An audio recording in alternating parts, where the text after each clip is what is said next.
Yo soy Oscar Correas, nací en Argentina hace muchísimos años y estoy en México desde 1976. La fecha debería decir por qué. Soy abogado, me he dedicado a la filosofía del derecho, pero conservo un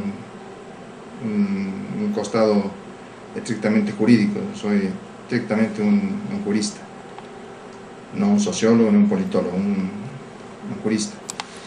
He escrito algunos libritos que andan dando vuelta por allí. Voy a hacer propaganda, pero solamente de estos dos, de los otros no. Y me han pedido que haga una pequeña conversación sobre el tema de los derechos humanos, en especial acerca de la función subversiva de los derechos humanos. Pero llegar a esto requiere una pequeña introducción sobre algunas cosas que van a constituir el contenido de mi conversación. Lo primero que corresponde decir es una precisión que para los juristas, los abogados, es muy simple, pero que puede desorientar a quienes no sean abogados, ¿no? Y es esta diferencia que nosotros los juristas hacemos entre el derecho subjetivo, entre derecho objetivo y derecho subjetivo. Esto es una simpleza que significa que hay una palabra que es derecho que tiene al menos dos acepciones, como la palabra vela, que sirve para decir la vela de la veladora de un entierro, o el velamen de un barco. Esto simplemente quiere decir que hay dos sentidos en que se usa la palabra, y para confundir las cosas, porque los juristas nos encanta confundir las cosas, hacerlo difícil para los demás, queremos decir con el derecho objetivo el conjunto de leyes o de normas, que además llamamos jurídicas, es el derecho objetivo. Y el derecho subjetivo, los juristas decimos que son las facultades que las leyes conceden a los ciudadanos. Este problema solamente existe en los idiomas romances, porque en inglés el derecho subjetivo es right y el derecho objetivo es law. Entonces tienen dos palabras para dos cosas distintas, no tienen ningún problema. Nosotros en los idiomas romances, en italiano, en francés, tenemos que hacer esta distinción porque usamos la misma palabra para dos cosas. Lo que vamos a terminar diciendo es que los derechos humanos son derechos subjetivos. Entonces hay que tener en este momento cuidado en el uso de la misma palabra para dos cosas, de manera que podemos decir con sentido que el derecho da derechos, y usamos en un solo enunciado dos veces la misma palabra pero para decir dos cosas distintas. El derecho da derechos. Bueno, lo importante es entender que el derecho subjetivo, los derechos subjetivos, no siempre han existido en el mundo jurídico. Una cosa muy notable es que en el derecho romano no existía el derecho subjetivo. Los romanos no hablaban de los derechos que el derecho me da o que el Estado me da. No usaban esa expresión. No tenían esa expresión. Y he encontrado, al menos en la etnia triqui, que el idioma triqui, ustedes saben que es una etnia oaxaqueña. Bueno, nosotros decimos que es oaxaqueña y ellos dicen que son triquis. No tienen la palabra derecho en el sentido subjetivo. Pueden hablar del derecho como el camino de la sociedad, el camino de la comunidad, pero no pueden decir que tienen derecho a ingresar a la asamblea. Tienen que dar un rodeo lingüístico para poder expresar esa idea. ¿Por qué? Porque no tienen derechos subjetivos. Entonces, ¿cómo que no tienen derecho? Sí, simplemente que escriben su derecho o hablan su derecho en términos de leyes, en términos de obligaciones. los derechos subjetivos implican que hay alguien que está obligado conmigo, pero ellos no tienen eso y solamente hablan de la obligación, no del derecho que yo tengo contra el obligado. Esto es podría ser discutido con más detalle, pero no habría tiempo en este momento. Entonces, bueno, ¿de dónde salió el derecho subjetivo? Si los romanos no lo tenían, se supone que nuestro derecho es hijo del derecho romano. ¿De dónde salió? Esto es algo sumamente interesante. El derecho romano fue rescatado por los europeos, principalmente los italianos, en el siglo IX-X. La universidad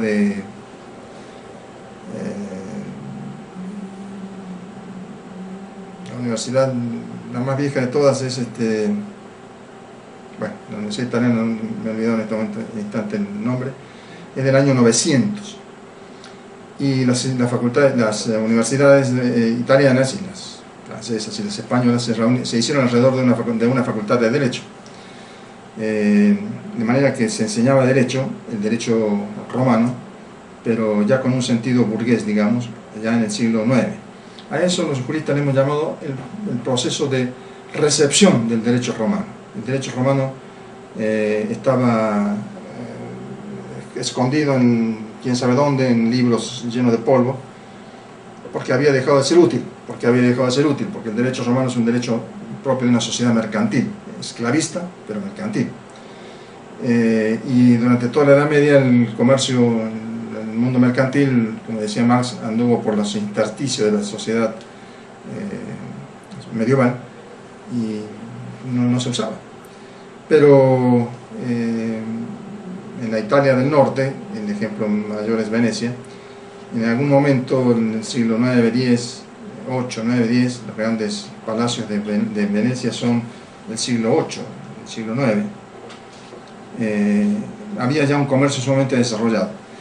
Y este comercio había generado una clase dominante, que era la burguesía comercial, y que requería un nuevo derecho, que no existía, que no se usaba.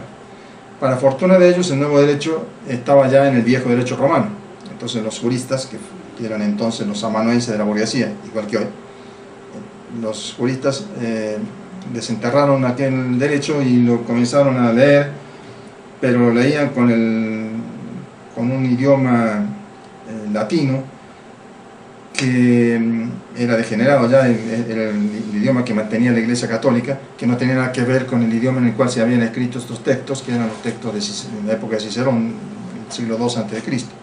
De manera que los juristas tenían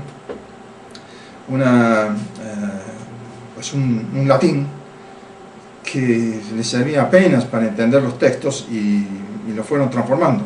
A eso le llamamos los juristas los glosadores y los postglosadores. Eran unos personajes que escribían en medio, metían la pluma ahí donde estaban los textos romanos, y ahora hay que descubrir, ahora ya no se sabe bien qué es lo que era de estos abogados juristas italianos y qué era del antiguo derecho romano. Está como mezclado. A este proceso de lectura del derecho romano y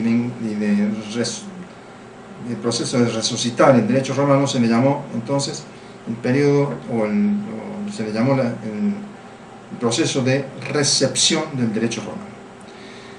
Pero lo que hay que entender es que el jurista moderno en el sentido de que era un jurista al servicio de la burguesía, que era la clase que comenzaba a ser dominante, una clase que estaba dispuesta a ejercer el poder, pero le iba a costar muchísimo tiempo llegar al poder, ¿no? Le costó menos tiempo en Inglaterra, le costó más tiempo en Francia, pero se vengaron bien, le cortaron la cabeza al rey y se instauró el bonapartismo, que hizo crecer el mundo burgués en Francia primero y después expandirlo a toda Europa detrás del caballo de Napoleón. Bueno, esta clase dominante necesitaba un nuevo derecho. La clase dominante estaba plenamente constituida, era una clase burguesa viene de Burgos, eran nuevas clases que no tenían su poder asentado en la propiedad de la tierra, sino en el comercio establecido en las ciudades. en ese mundo de las ciudades aparecieron los abogados, que eran lo que hoy hubiera dicho Gramsci, los intelectuales orgánicos de esta clase social, que era la nueva burguesía. Los juristas leyeron los textos romanos, pero lo leyeron desde esta nueva mentalidad, que era la mentalidad del burgués. El burgués mercachifle que si entrega algo, quiere lo mismo como contrapartida. Y el burgués se interesa por saber qué va a pasar cuando se deja ir una mercancía. Necesita saber qué va a pasar con esa mercancía, con el dinero que está invertido en esa mercancía. Tiene que tener la seguridad de que le van a poder pagar, de que deberán pagarle. ¿Cómo se consigue esto? Con tribunales, con derecho, con violencia. Entonces allí comenzó a rescatarse un derecho mercantil, pero que tenía una novedad. Los juristas de la burguesía leyeron mal, digamos, el derecho romano, e inventaron la idea de que hay un sujeto que se enfrenta con otro y el otro le reconoce un derecho. Fíjense que el derecho no existía, es un idioma que se comenzó a usar en ese momento. Mientras que este tiene un derecho en contra del otro, que es el deudor. Si damos vuelta a la cosa, yo soy el deudor y el otro es el que tiene el derecho. Pero comenzaron a leer el derecho romano, en el que no había el derecho subjetivo, lo comenzaron a leer en función de la nueva ideología que requiere el sujeto, que es el comerciante. Este sujeto se convierte luego en el sujeto de derecho, o en el poseedor de los derechos subjetivos. Y comienza entonces la andanza por la Europa burguesa, precapitalista, o burguesa mercantil. Comienza a caminar en la idea del derecho subjetivo, la expresión derechos que son otorgados por el derecho. Eso es lo que sabemos. Esto es algo muy interesante para ser investigado. Sería muy bueno que hubiese tesis aquí en esta maestría de derechos humanos, que hubiese tesis que se propusieran como estudio qué pasó en México, que tiene universidades del siglo XVI, sí, del siglo XVI o XV, no, XVI. Cómo se enseñaba el derecho y cómo apareció el derecho subjetivo en México. Una cosa muy interesante es que hace unos años en el Instituto de Investigaciones Jurídicas se hizo una edición de un diccionario jurídico, un diccionario que hizo un abogado poniendo palabras, ¿no?, por orden alfabético, escrito a mano. Entonces fue una edición facsimilar. Y cuando uno busca derecho, no aparece la idea del derecho subjetivo. El derecho aparece como el derecho que hay que pagar como impuesto, es decir, los derechos que se pagan por la importación de mercancías. Pero no aparece la palabra derecho usada en términos de derecho subjetivo, en términos de rights. Curioso, porque ese diccionario se continuaba usando en México por los abogados mexicanos en 1820. O sea que en 1820 todavía, al parecer, el lenguaje jurídico mexicano era bastante más atrasado, digamos, que el lenguaje jurídico italiano o francés. Pero esta es una hipótesis, son cosas interesantes para discutir. Bueno, entonces, pero aquí hay que meterse más profundamente en esto y hacerse una pregunta. Si el derecho subjetivo supone que hay un sujeto que tiene derechos en contra de otro sujeto, que me concede el derecho, este va a terminar siendo el Estado. ¿De dónde salió este personaje que me concede derecho? Porque no había eso. No había la idea de que alguien me concede derechos. Y de pronto hay la idea de que alguien me concede derechos. ¿De dónde salió ese alguien? ¿Quién es ese alguien?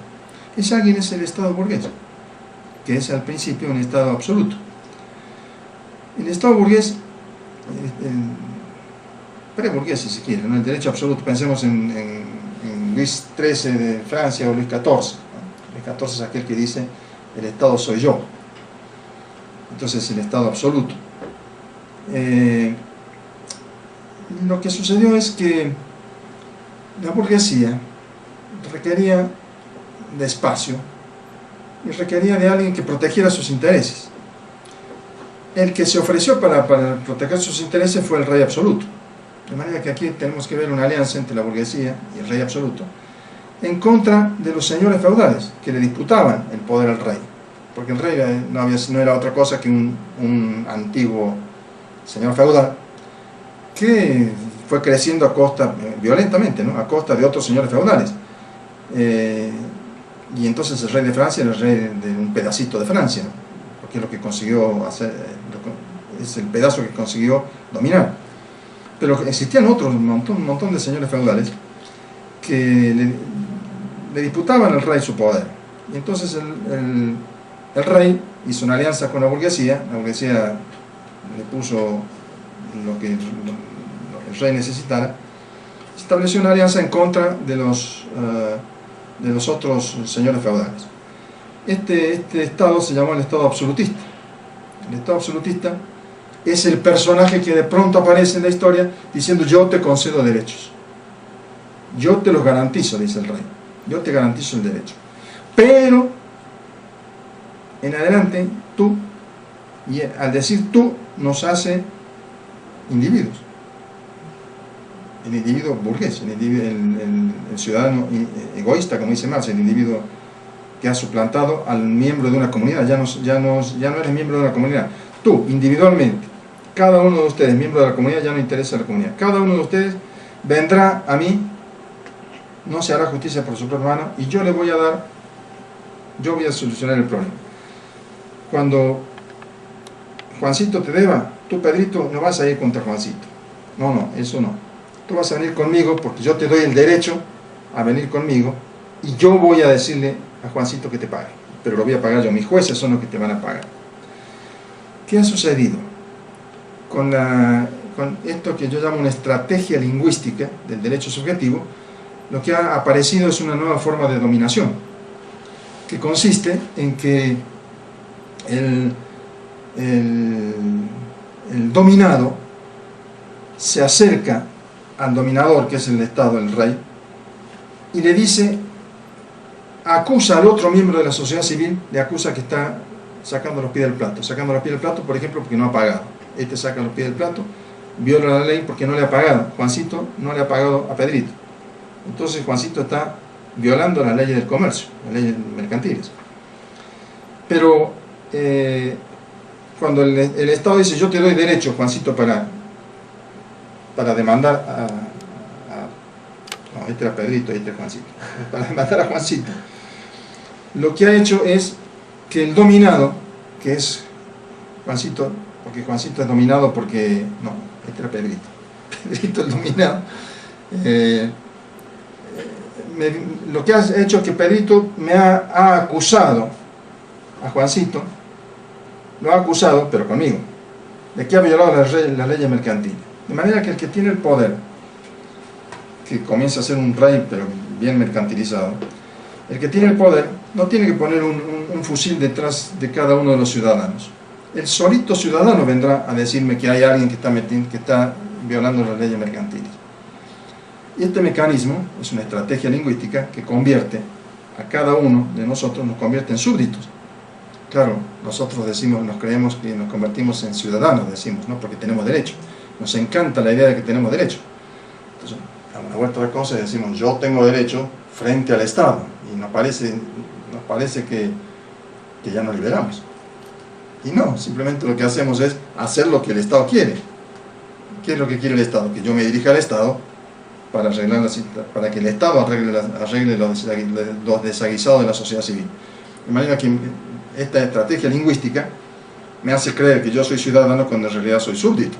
Me hace creer que tengo derechos cuando en realidad lo que estoy haciendo con mi derecho es recurrir al rey para que él haga las cosas.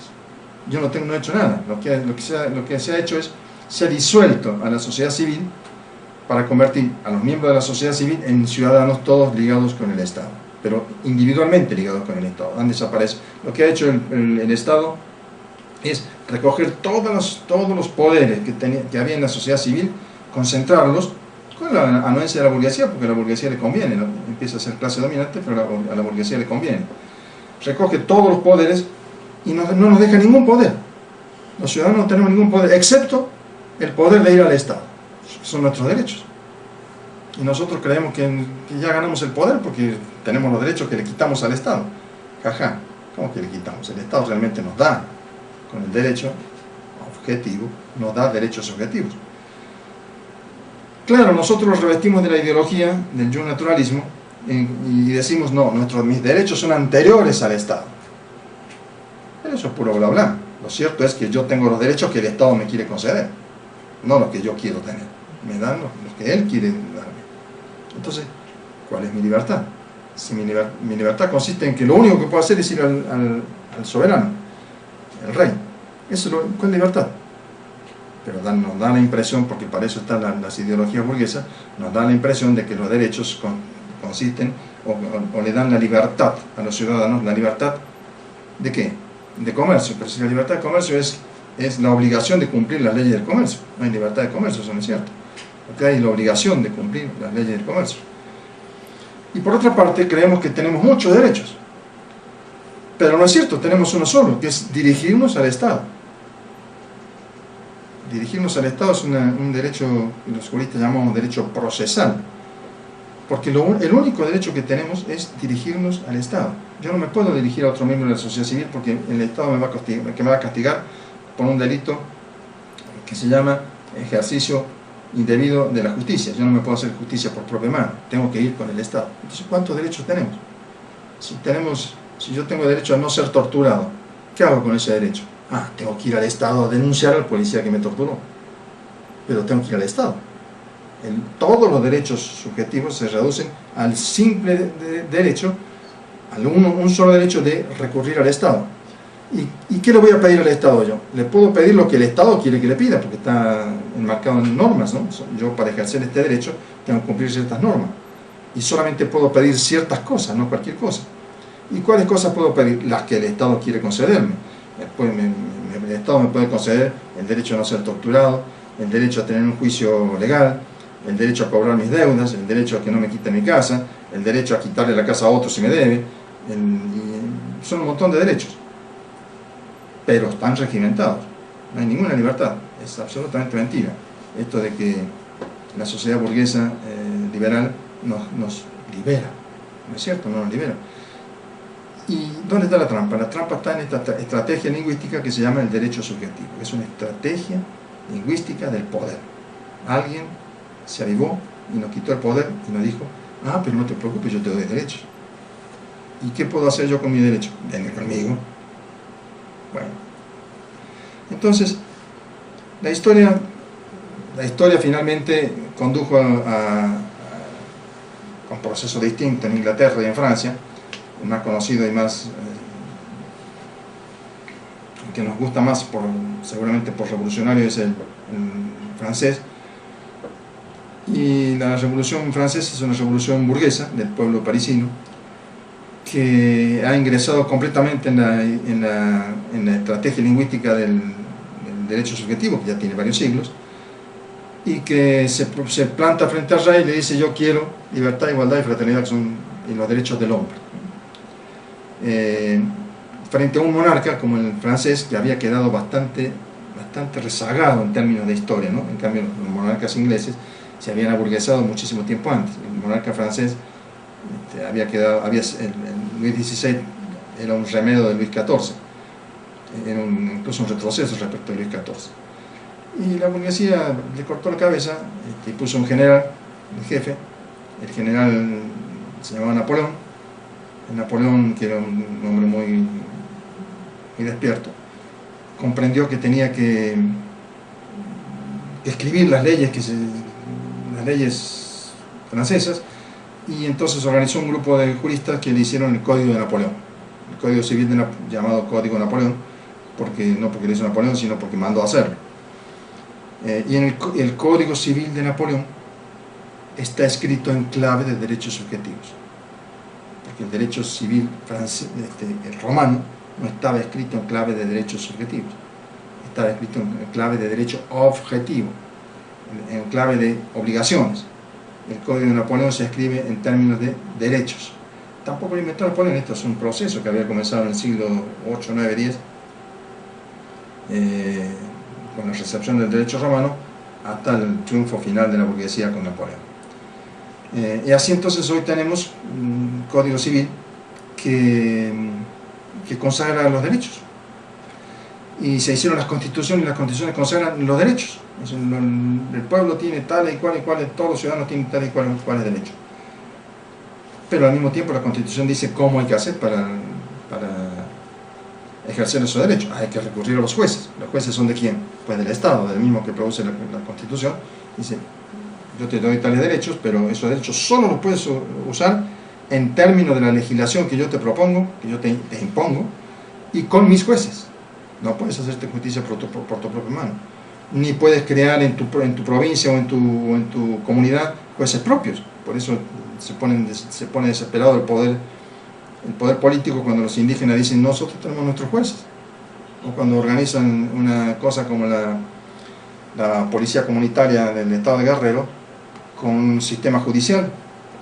Eso horroriza, porque imagínense qué significa de la destrucción de las bases del sistema político burgués, que consiste en qué? Consiste en que el Estado me da los derechos, le da los derechos al ciudadano, pero el ciudadano solamente los puede ejercer con los jueces del Estado, no con otros jueces inventados por allí. Esto es muy notable. Uno puede decir, ¿por qué se enojan tanto si los indígenas quieren tener sus jueces? Díganlo, ¿a quién molesta? Pero no, sí molestan. ¿A quién molestan? A la estructura política de la dominación burguesa.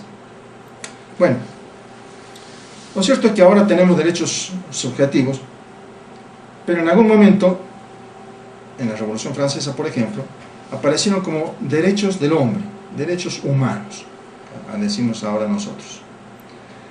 Pero esos derechos humanos son una expresión lingüística que coincide, es tomada de la estrategia lingüística del derecho subjetivo. Los derechos humanos son derechos subjetivos. Habría que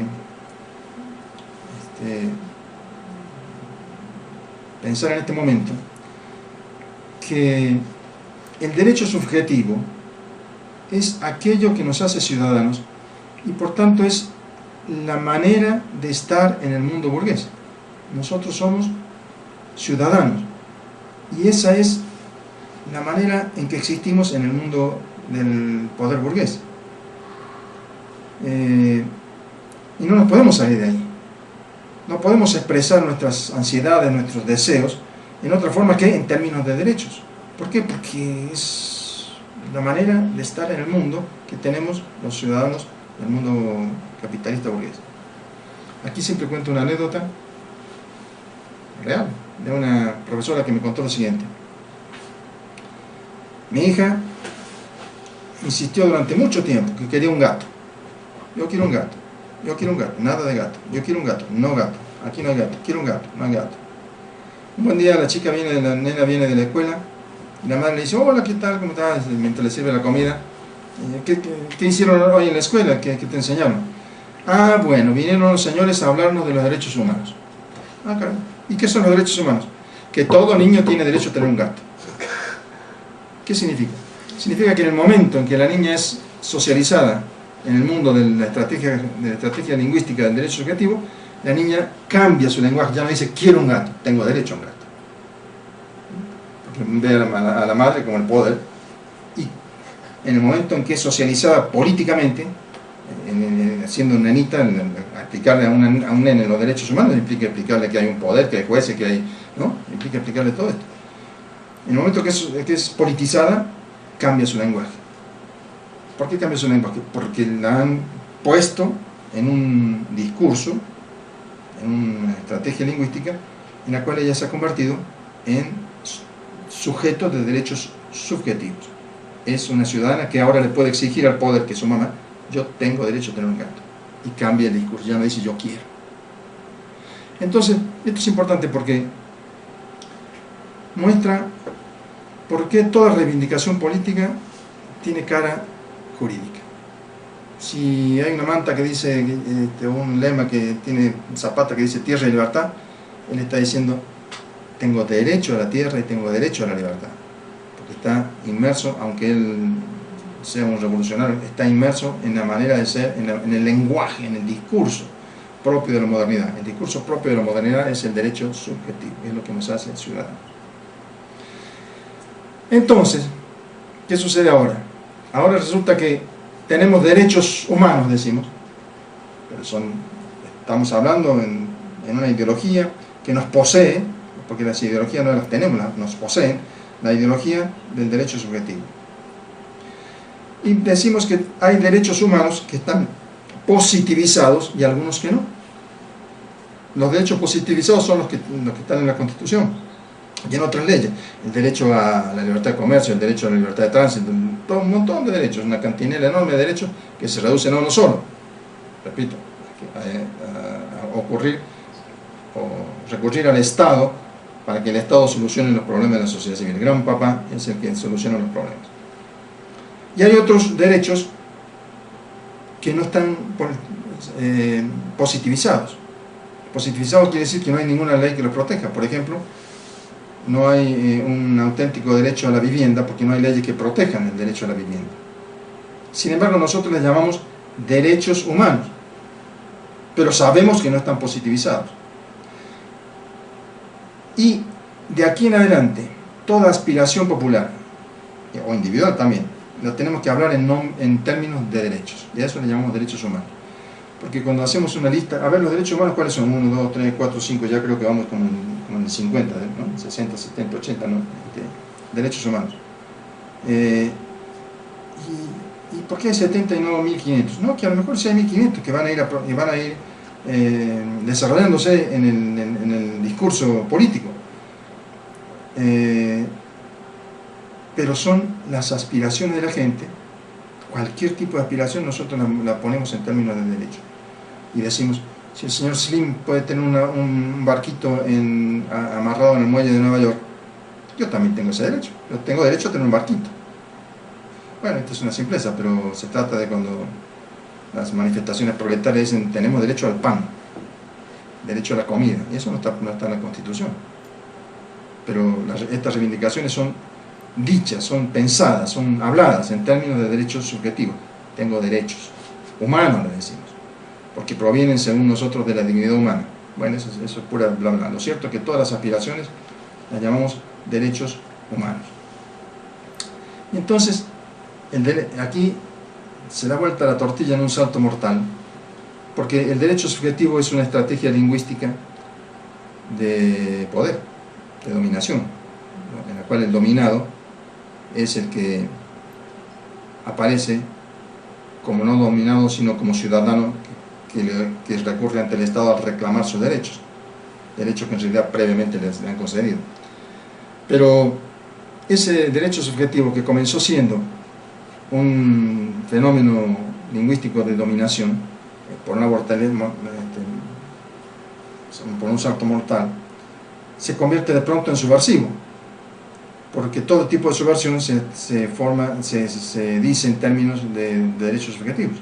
Entonces los zapatistas dicen, tenemos derecho a la autonomía, tenemos derecho a la autodeterminación, y ingresan con armas y bagajes, ingresan al discurso burgués cuando dicen tenemos derecho a la autonomía, derecho a la autodeterminación, y lo dicen en términos de un lenguaje que es propio de una estrategia de dominación, pero en boca del subversivo zapatista el mismo lenguaje se convierte en un discurso subversivo. ¿Por qué subversivo? Porque subversivo en el buen sentido de la palabra, quiere subvertir el orden, ¿no? Que está abajo, ponerlo arriba. Entonces, digamos que la sociedad burguesa ha creado su propio monstruo cuando creó el derecho subjetivo. El derecho subjetivo es un discurso, una estrategia lingüística de dominación, pero como nos constituye como ciudadanos, como individuos, y nos impone un cierto lenguaje, usamos ese mismo lenguaje para tirárselo al Estado y decirle tenemos derecho a esto, esto, esto y esto. A esto le llamo la función subversiva de los derechos humanos. Pero hay que tener en cuenta que mientras hablamos en términos de derechos subjetivos, de derechos humanos como derechos subjetivos, porque nos hemos instalado en esta estrategia lingüística de dominación, tenemos que tener en cuenta que el derecho subjetivo se ejerce contra el Estado. Y el Estado en realidad es una máscara. Es una máscara que esconde detrás a fuerzas sociales, a clases sociales que son las dominantes. Pero la máscara llamada Estado hace que el que ejerce el derecho, el que enarbola las banderas del derecho subjetivo o del derecho humano subversivo, lo hace contra el Estado. Y lo hace contra el Estado porque el discurso del derecho subjetivo incluye al Estado. Pero si bajamos la máscara del Estado, detrás están las clases sociales. En realidad, cuando hablamos de derechos humanos subversivos, estamos suponiendo el Estado. Pero eso es lo que hace que la gente haga manifestaciones y vaya al Zócalo, donde no está ni siquiera el presidente, y no vaya a las lomas. Porque el oprimido, el proletario, ¿a qué va a ir al Zócalo? A que el presidente salga y le diga yo sí, lo voy a hacer, ¿no? ¿A qué va a ir? Si no es a tomar el Zócalo, a escuchar un discurso. Pero el responsable no está ahí, el responsable está en las lomas, el responsable es la burguesía. De manera que siempre los derechos humanos, como implican al Estado, implican esta máscara que desconcierta. Porque las demandas sociales, las demandas proletarias, deben levantarse contra el Estado. Pero cuidado, porque si es nada más que contra el Estado, entonces queda protegido, detrás del Estado quedan protegidas las clases dominantes. Entonces, el lenguaje del derecho subjetivo, de los derechos humanos, tiene esta trampa, aun cuando sea subversivo, que implica al Estado, y el Estado está permitiendo el ocultamiento de las clases sociales. Yo lo digo de esta manera, no hay que ir al Zócalo sino a las lomas. Pero cuando enarbolamos derechos humanos, siempre, como los derechos humanos son una extensión de los derechos subjetivos, siempre está el Estado. Entonces vamos al Zócalo y no a donde verdaderamente está el problema, que es el poder está no realmente en el Estado, sino en las clases sociales que dominan, claro, al Estado. Creo que ya me he extendido más de lo que me pidieron. Me gustaría saber que fui claro, que sirvió para algo. Sí. ¿Qué les parece? Bastante claro y creo que sirvió de mucho. De hecho, me interesaría hacer un par de preguntas. No sé, Sandra, si tú tienes alguna. ¿No? Okay, entonces yo comienzo. Sin duda su charla es muy interesante y además es muy fuerte porque va al centro, al núcleo de la fundamentación de la modernidad política. Es decir, pensando en la modernidad política o en la constitución de la modernidad política supone al menos 4 elementos. Naturalismo, contractualismo, estos dos necesariamente para tratar de fundamentar la idea de autodeterminación y el derecho a la resistencia. Y sin embargo lo que usted nos está diciendo es, incluso en esta modernidad política el hombre difícilmente puede pensarse como un hombre libre, ¿no? A través de la ficción lingüística de la creación del derecho subjetivo. Mi pregunta va en el siguiente sentido. ¿No será que en esta posibilidad de cuestionarlo todo, ¿no? esta oportunidad que se supone da la democracia, y lo estoy pensando en términos postestructuralistas, no es que en realidad cualquiera de nosotros pueda ocupar el poder? No quiero parecer ingenuo, a mí me queda claro que el régimen democrático en realidad es un régimen que implica un pluralismo limitado. Que conflictos como podría ser el conflicto socialismo-capitalismo no se puede dar en un régimen democrático, porque necesariamente ese nivel de conflicto va más allá de las posibilidades de solución, no solo del régimen democrático, de la modernidad política incluso en general. Y sin embargo no será en esa capacidad, para lo que sí tenemos capacidades para elaborar la demanda, para elaborar esa demanda del yo tengo derecho a, independientemente de que el Estado me lo conceda o no. ¿No será ese el elemento constitutivo de la libertad pensada como autodeterminación? Bueno, si se quiere ver así, así es.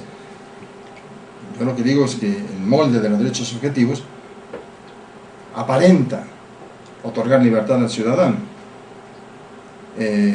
La verdadera libertad del ciudadano está más bien en eso que tú dices, que es en la elaboración de nuevas demandas que se elaboran en términos de una estrategia lingüística, de un lenguaje, que es el derecho subjetivo. Pero efectivamente yo tengo la libertad de incluir muchas otras cosas detrás de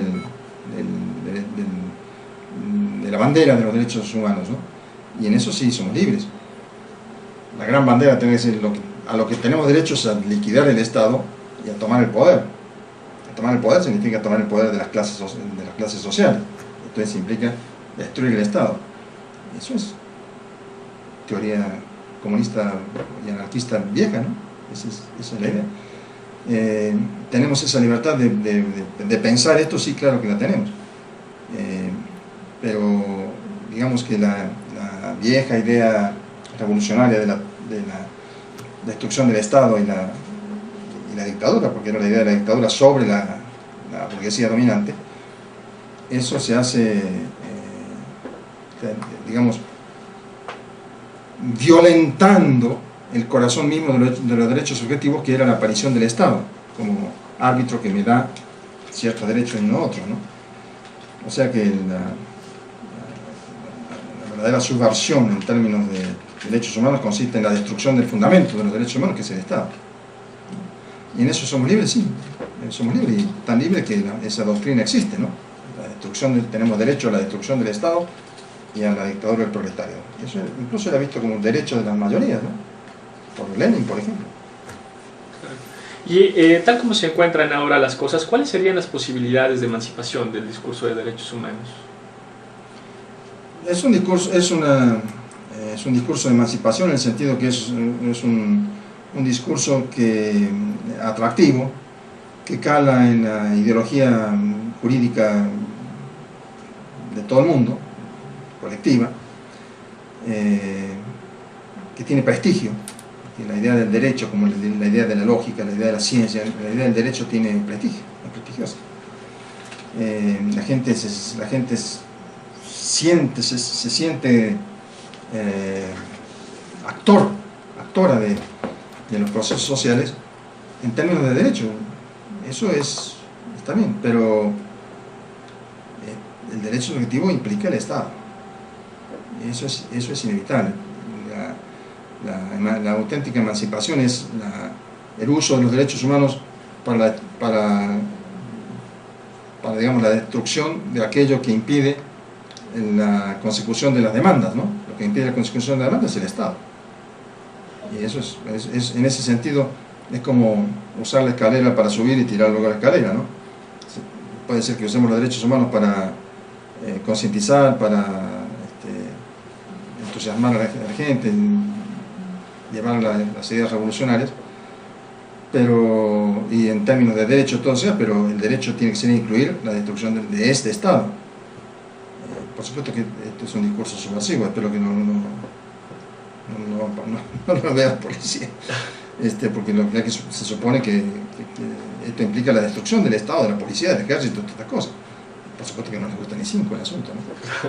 Pero la emancipación tiene que ser, los derechos humanos en términos de emancipación son como la escalera que nos permite subir, pero luego hay que tirar la escalera, porque ya cuando estemos arriba estamos ya peleando por la destrucción del Estado.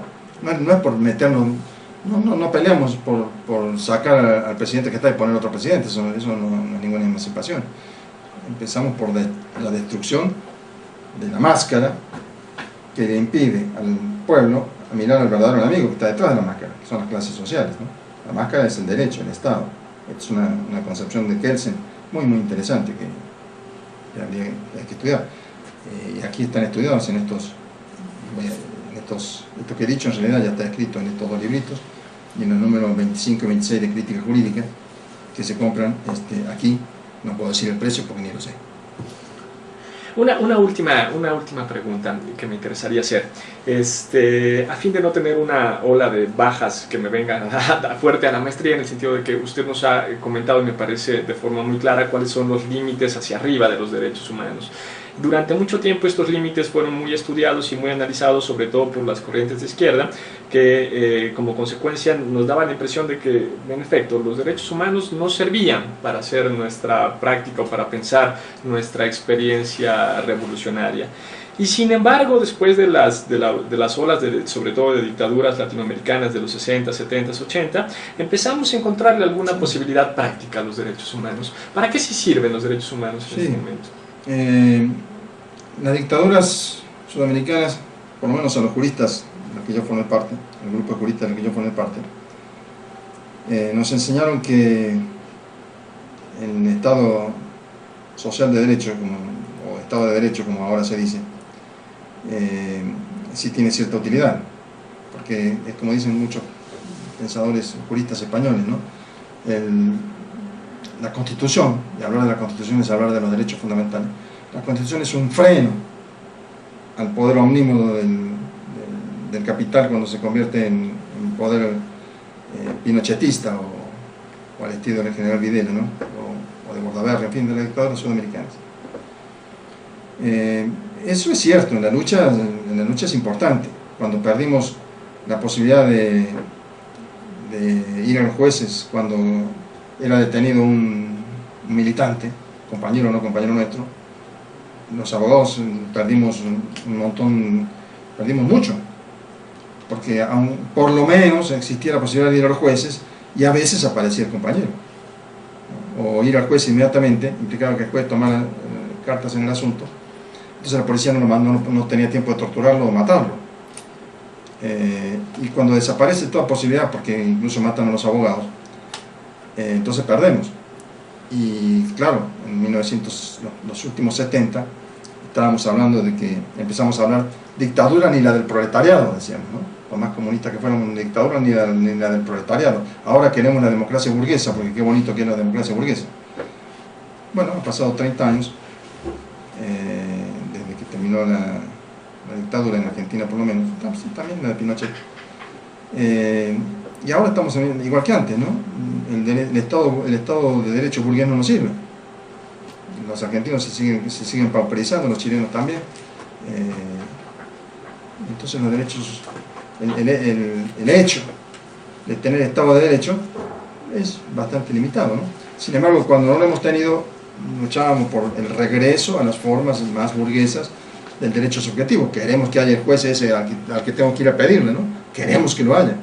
Y queremos que tenga fuerza el juez, porque le tenemos más fe, menos miedo al juez que al dictador, ¿no? Al Pinochet. Eso es absolutamente cierto. Pero rescatada medianamente la democracia burguesa, se comprueba que no sirve para nada. Y la mejor comprobación es que aquí en México, pero me parece que es universal, ¿eh? Aquí nadie cree en nada. A ver, levante la mano el que crea en los ministerios públicos, levante la mano el que cree en los jueces, levante la mano el que cree en los políticos. Los políticos, ¿no? Así las estructuras nadie cree en eso. Entonces, eso es porque no sirve, porque en la democracia burguesa no sirve. Y eso será muy lamentable, pero es así. Entonces, pero como eso es porque la tenemos, ¿no? Medio la tenemos, porque aquí en México desaparece la gente así, ¡puf! como si se desvaneciera en el aire, ¿no? Eso no es ninguna novedad, está en los periódicos, no estoy diciendo nada subversivo. Entonces, pero los abogados dicen, tenemos alguna posibilidad con los jueces federales, con los jueces estaduales no, con los jueces federales sí. ¿Qué hay en eso? Una cierta necesidad de reivindicación de los abogados, por lo menos, de la democracia burguesa. Pero ellos saben muy bien que con eso no se soluciona el asunto. Si es un abogado de pensamiento revolucionario, saben que con eso consiguen que no maten al compañero, pero que eso sea un camino a la emancipación, muy poca gente lo cree. Yo no. Bueno, por mi parte sería todo. Estos eran los elementos que me interesaba que pudieran charlar los chicos con usted. No sé si hay alguna cosa con que quiera finalizar o que yo haya olvidado o que sea importante remarcar. Yo, como siempre, como Pedro Vargas, muy agradecido y muy agradecido. Bien, muchísimas gracias.